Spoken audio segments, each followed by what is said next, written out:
So guys NXT Battleground 2024 जो हो रहा था नवाडा यूएफसी अरीना से वो फाइनली एंड हो चुका है। देखो डब्ल्यूडब्ल्यूई पहली बार यूएफसी अरीना में अपना कोई इवेंट करवाने वाली थी तो बड़ी बात होनी तो बनती ही थी। बहुत सारे मैचेस यहाँ के लिए ऑफिशियल किए गए थे बट हमें बात करनी पड़ेगी एक प्रमोशन वर्सेस प्रमोशन मैच के बारे में which is Roxanne Perez versus Jordan Grace जो हो रहा था एनएक्सटी वुमेन्स चैंपियनशिप के लिए। तो जानने वाली बात यहाँ पर ये है कि टीएनए के सीनियर एंड वाइस प्रेसिडेंट यहाँ पर आए हुए थे इस मैच को देखने। गैल किम भी वहाँ पर थी और जॉर्डन ग्रेस के हस्बैंड भी वहाँ पर आए थे उनको सपोर्ट करने के लिए और उनको तो आना ही था और जॉर्डन जीत भी जाती इनके सपोर्ट से। बट एक अजीब सा पर्सन आकर उनकी नॉकआउट चैंपियनशिप को चुरा कर ले गया। रफू चक्कर हो गया और इसी डिस्ट्रैक्शन के चलते रॉक्सैन पेरिस अपना फिनिशर लगा देती है और जॉर्डन ग्रेस को हराकर अपने टाइटल को रिटेन कर लेती है। और ऐसा तो होना ही था क्योंकि डब्ल्यूडब्ल्यूई ने उनको फुल टाइम के लिए थोड़ी ना साइन कर दिया है जो टाइटल पकड़ा देंगे उन्हें। बाकी आप वीडियो को एंड तक पूरा देखते जाओ, अभी तो बहुत मजा आने वाला है। एंड नाउ आप देख रहे हैं रेसलमैनिक्स एंड सब्सक्राइब करना तो बनता है। वेल देखो हम जानते हैं कि कैसे रिकोशे का कॉन्ट्रैक्ट अब एंड होने आया है और उन्होंने कोई स्ट्रॉन्ग नोटिस तो नहीं दिया लेकिन मन पूरा बना लिया कि वो डब्ल्यूडब्ल्यूई के साथ आगे काम नहीं करना चाहते, इसको छोड़कर चले जाएंगे। सो रही बात कि इन सब के बीच में रिकोशा में कब तक और दिखाई देंगे,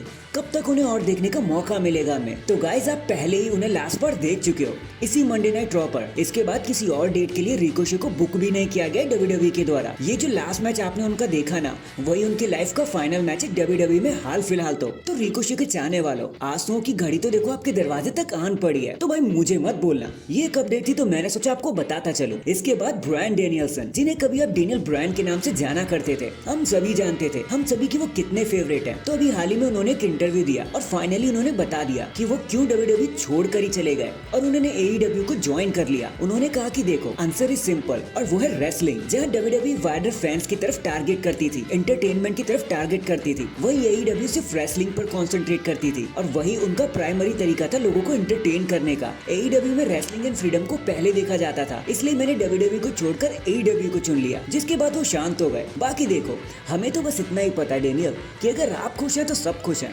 बाकी जो होगा देखा जाएगा। इसके बाद मैच जीतने के बाद रॉक्सैन पेरिस एक छोटा सा इंटरव्यू दे रही थी बैक स्टेज में, जहाँ वो गुस्सा करते हुए बोल रही थी कि सब इतने सरप्राइज क्यों हो रहे हैं, क्या मैं जीत नहीं सकती, ये तो होना ही था, आई एम द बेस्ट। बस तभी इतना सुनते ही सीएम पंक वहाँ पर आ जाते हैं और उन्हें कन्फ्रंट करते हुए बोलते कि बेटा शांत हो जा, तू एक रीजन की वजह से चैंपियन है तो उसको संभाल के रख। बट आज तुम सिर्फ लकी थी, वरना जॉर्डन ग्रेस मैच को जीती गई थी और तुम्हारा टाइटल चला गया था। तो अपने टाइटल पर फोकस करो वरना आज तुम्हारा खेल ही खत्म हो जाता। तो रॉक्सैन उनकी आंखों में आंखें डाल के कहती है कि thanks for the advice, but then वो सीएम पंक को हिपोक्रेट कह के वहाँ से चली जाती है। सीएम पंक उसके बाद एक स्मर्क स्माइल देते हैं। वेल मैडम जी, स्क्रिप्ट नाम की भी कोई चीज होती है जो सीएम पंक को रोक लेती है, वरना पंक तो आपके ऊपर ध्यान भी नहीं देते। इन दी एंड जैकी रेमंड को तो आप जानते ही होंगे, वो हर जगह इधर से उधर स्टार्स के इंटरव्यू लेते हुए नजर आ ही जाती हैं। बाकी जब अभी उनका इंटरव्यू ले लिया गया तो वो बोल पड़ी कि देखो पॉल हेमन इज जीनियस, उन्हें सब कुछ करना आता है। जिस तरह से वो वर्ड्स को पिक करके अपने प्रोमोस में यूज करते हैं ना, I do not think so कि कोई ऐसा कर भी पाता होगा। मैं हमेशा से उन्हें फॉलो करती आई हूँ। तो जब मैं डब्ल्यूडब्ल्यूई में पहली बार आई ना और इवन नाउ, तो मैं उनसे डरती थी,